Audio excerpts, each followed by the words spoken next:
Beliau diancam karena belum bisa membayar cicilan utang dan katanya ibu ini mau dipidanakan.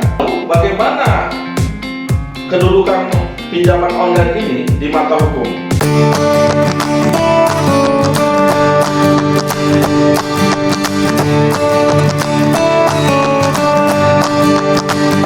Bismillahirrahmanirrahim. Assalamualaikum warahmatullahi wabarakatuh.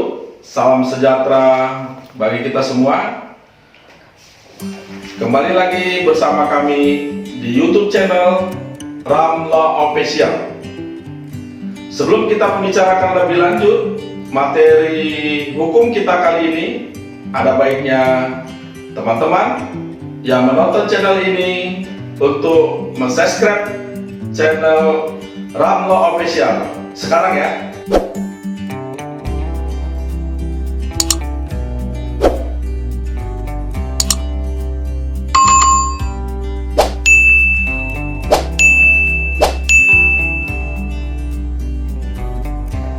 Ditunggu.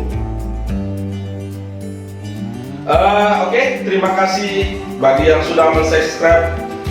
Mari kita lanjutkan materi hukum kita kali ini dengan judul terlilit pinjaman online. Beberapa waktu lalu ada sahabat Ram yang mengirimkan pesan melalui Instagram Ram Law Office.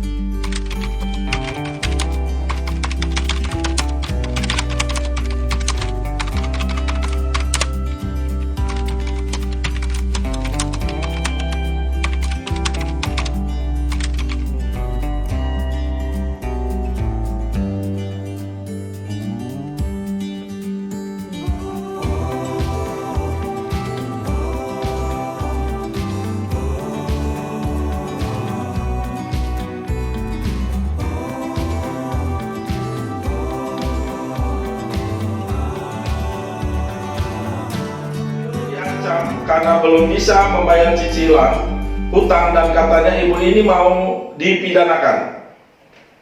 Sampai ibu ini ketakutan, depresi, dan meminta bantuan hukum kepada Ram Law Office.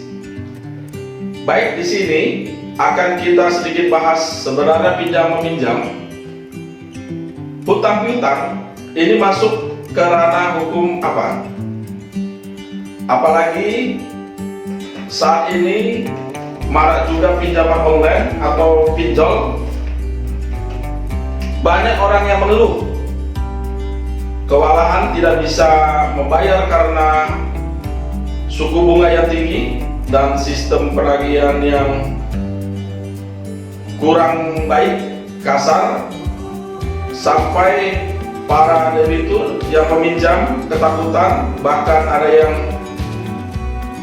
kasus berujung maut dikarenakan depresi pinjaman online. Bagaimana kedudukan pinjaman online ini di mata hukum? Mari kita simak materi selanjutnya. Apakah bisa orang yang tidak sanggup membayar hutang dipidana atau dipenjara? Baik, terima kasih. Pastinya hutang piutang ini murni masuk ke ranah perdata, bukan ranahnya pidana. Apabila tidak membayar hutang, masuk kategori namanya wan prestasi. Wan prestasi ini konsekuensinya adalah mengganti rugi, bukan dipidanakan. Baik tidak bisa dihukum, dikurung, atau dipenjarakan.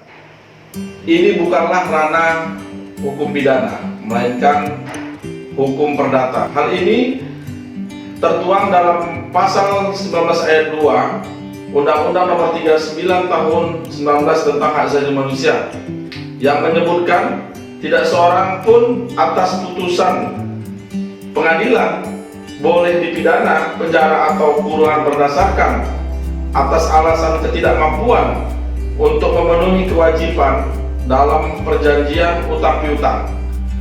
Selanjutnya dikuatkan oleh jurisprudensi yang menyebutkan tidak boleh dipidana atas kelalaian dalam membayar hutang.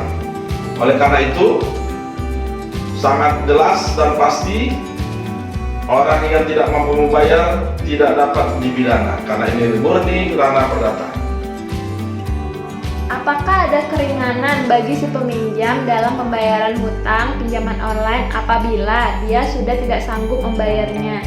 Terus apa yang harus dilakukan? Baik. Ini adalah murni hubungan privat antara pemberi pinjaman atau disebut dengan kreditur dan penerima pinjaman yang disebut debitur.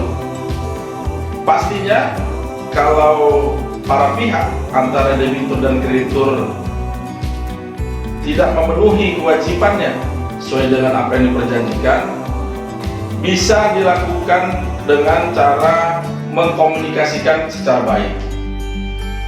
Bagi yang tidak mampu, debitur tidak mampu membayar, baiknya berkomunikasilah sama kreditur untuk mengatur teknis pembayaran.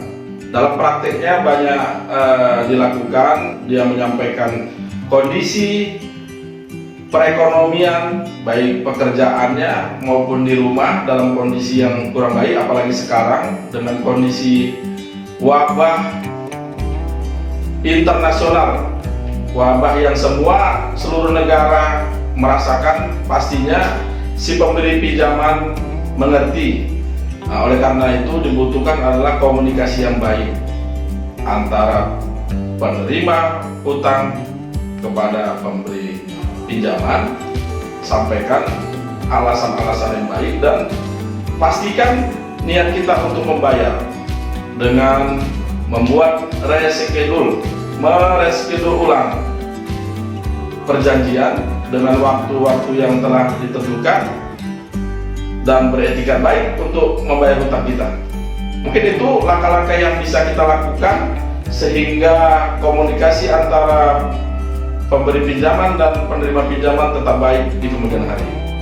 Bagaimana ya hukumnya bagi pihak pemberi pinjaman yang melakukan ancaman kepada penerima pinjaman? Apakah ada peraturan yang mengatur hal tersebut?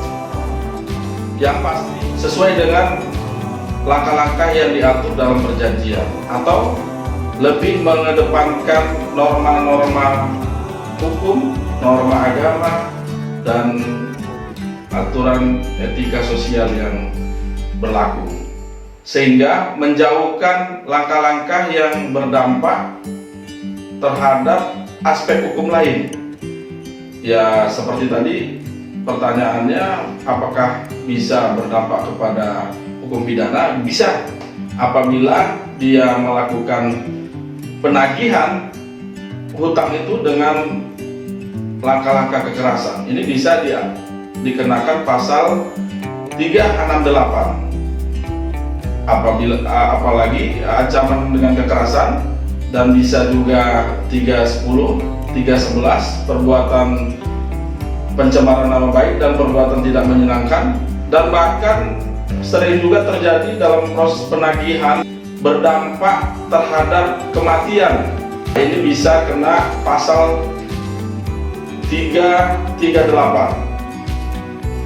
KUHP, Kitab Undang-Undang Hukum Pidana.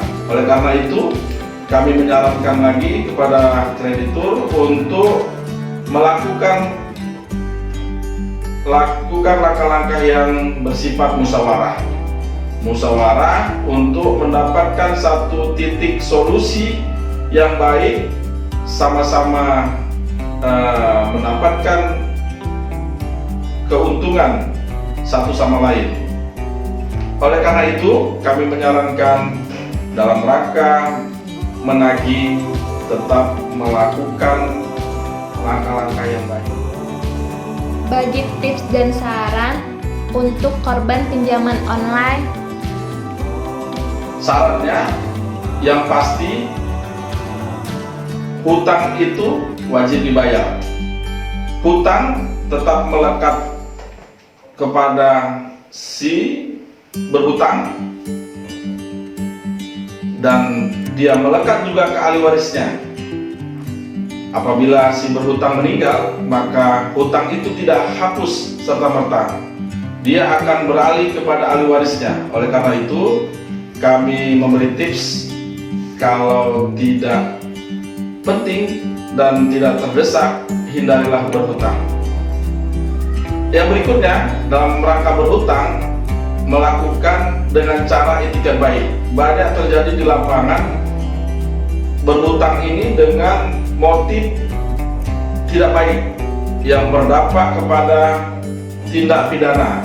Contohnya, ketika melakukan hutang, dia menjaminkan aset yang bukan miliknya atau barang yang didapat dari hasil kejahatan, sehingga ketika proses hutang-hutang ini di kemudian hari berdampak kepada pemidanaan. Hal ini tercantum dalam pasal 378 penipuan dan bisa juga masuk kepada pasal 372 KUHP penggelapan. Sehingga kami memberi tips, pertama, berhutanglah dengan beritikat baik. Artinya kalau berhutang, sungguh-sungguh untuk melunasi, membayar hutang kepada si pemberi hutang. Yang berikutnya, tips kami yang terpenting, hindarilah berhutang, hidup sederhana, bersyukur dengan apa yang kita terima saat ini, sehingga kemudian hari jauh dari teror, jauh dari hutang, dan hidup kita lebih baik. Mungkin itu tips dari kami. Terima kasih untuk seluruh masyarakat Indonesia dan pemirsa yang bergabung dalam YouTube channel kami, Ram Law Official.